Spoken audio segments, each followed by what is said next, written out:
I've just arrived at the Daasanach tribe.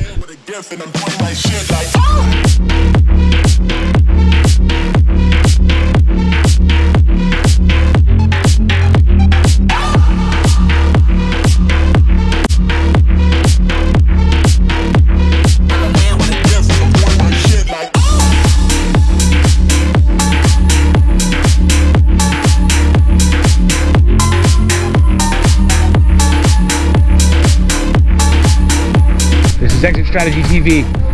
Thank you for watching.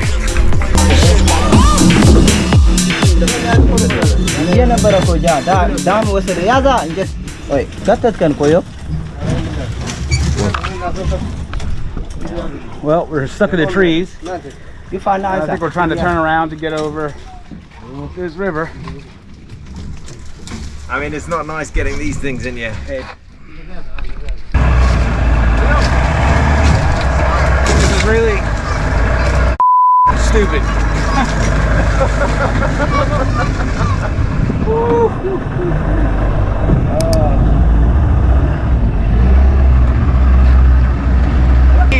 Next to the crocodile infested waters. I know, exactly. Ah.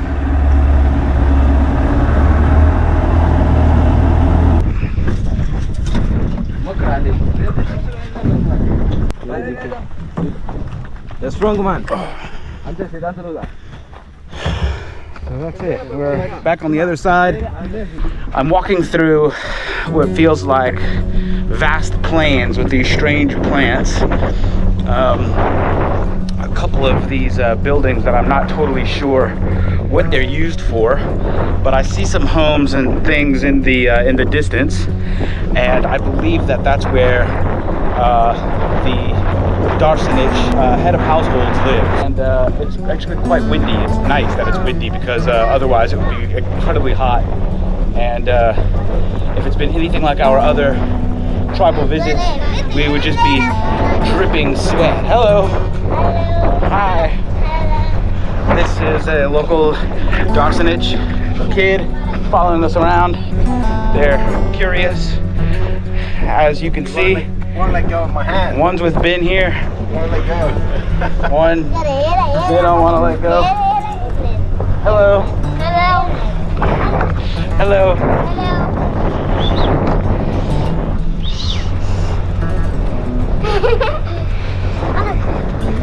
So we are approaching the village now. I see some tin and the tin roofs in the foreground.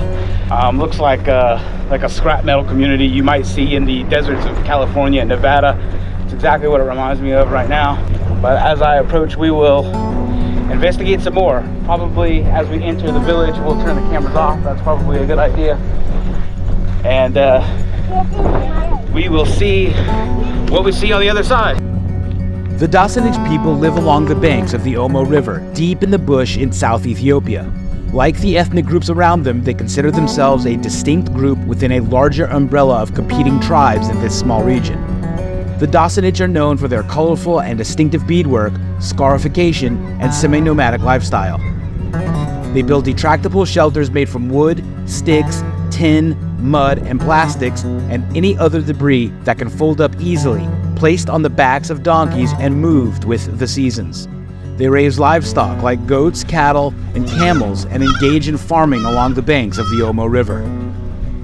They revere the Kudo, a higher power that is a supernatural being, and believe in the importance of ancestor worship. Rituals and ceremonies play a crucial role in spiritual life, and they use divination and shamanic practices to communicate with the spirit world. You can see these homes are small family units covered by scrap tin and other metal materials.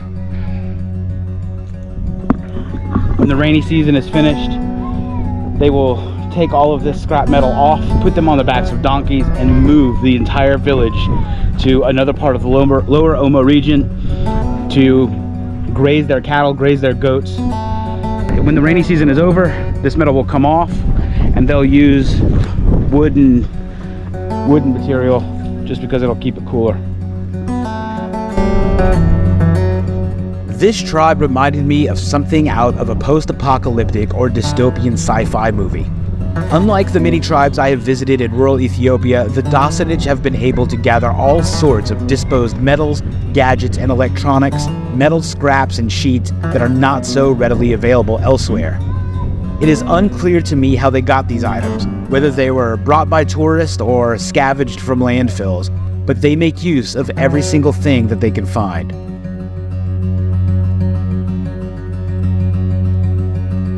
It's very difficult to see. The sun is quite high right now, and it's very difficult to get a lot of footage in the hot sun.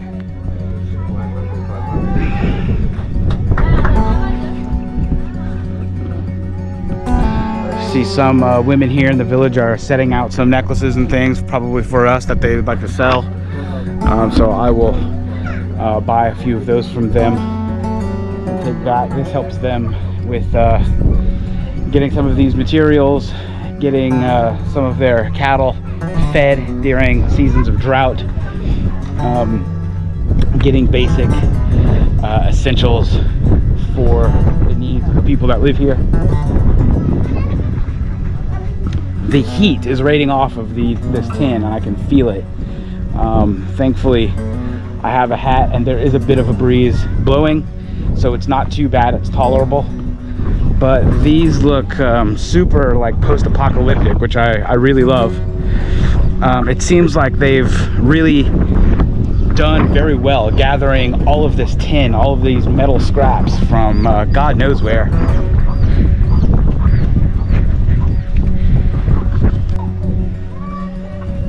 This looks like a raw hide that they have stretched out to dry.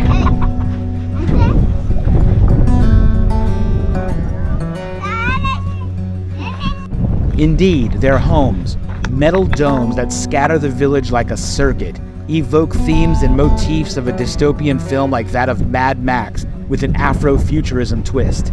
Here, rubber meets wood and tin meets twine, coming together for a temporary shelter that will eventually move with the seasons.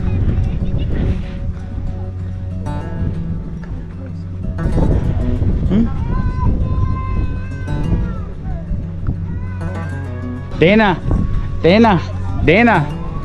She's asking me in Amharic how I'm doing. It's clear they have their own language because we tried to speak some Amharic with them at their little makeshift market, but it didn't seem like they understood. Hello. So we're just gonna have a look around. This looks like in the back of the community. Hi. Hello. Hi. How are you? Hi. Dana. Salamnish. Salamnish. She's laughing because I'm asking her hello. I mean, these are makeshift communities, so they don't stay here permanently. So it's not like a tourist area where guides usually bring foreigners or white folks. What? You want a little thing? Okay, she wants a little burr. Look, one burr. You don't want to give out burr just like that, really, because they'll start fights among the kids. But yeah, there's a little some hair going on here. Hello. Hi. Salam Nacho. Salam Nacho. Salam. Hi.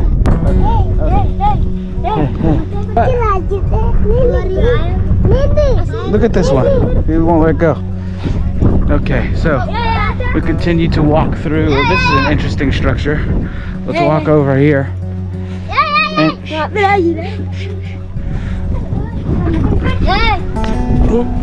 gotta be careful.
got a what looks like a wheelchair up here that they've used.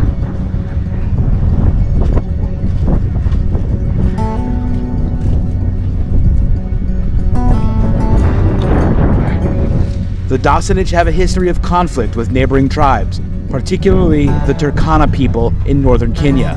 These conflicts are often related to cattle raiding and access to essential resources. Climate-related challenges coupled with the government's damming of the Omo River affects their access to water and fertile land. Additionally, they are susceptible to change in land use policies and foreign multinationals that make agreements with the government to develop factories and cash crops.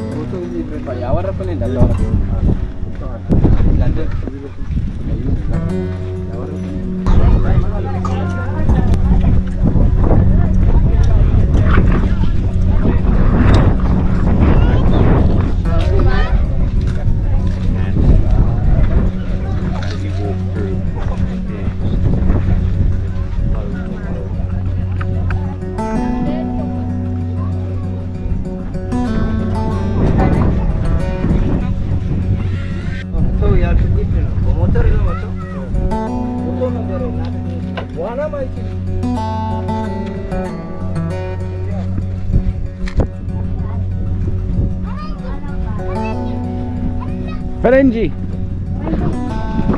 So the kids are yelling, Ferengi, Ferengi! Ferengi in Amharic means foreigner, usually white man.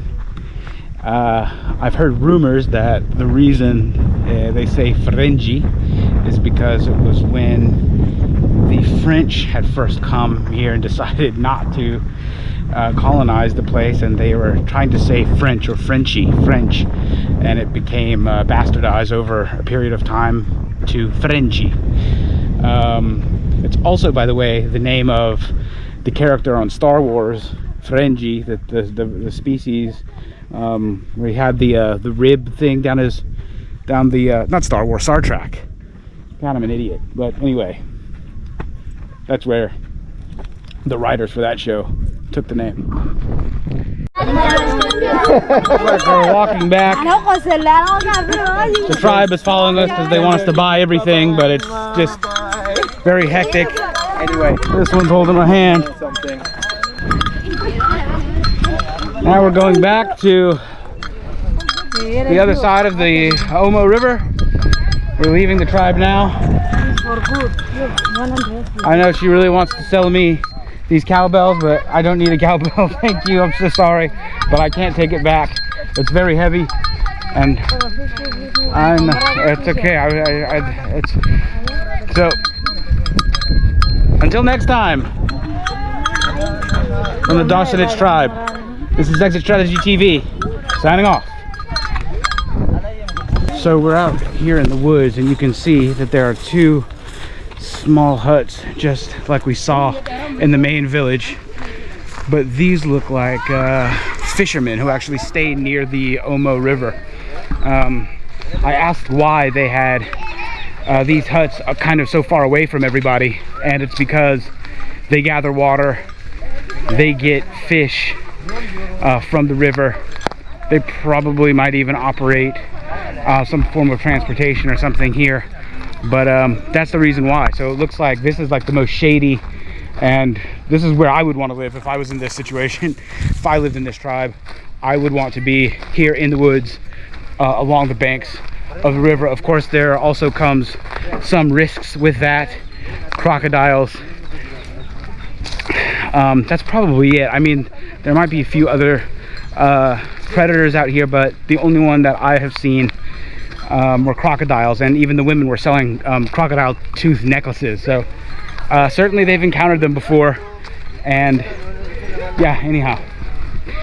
Signing off for a second time, Jody Ray, in the heat of Africa, Lower Omo Valley, Ethiopia. This is Exit Strategy TV. Thank you for watching.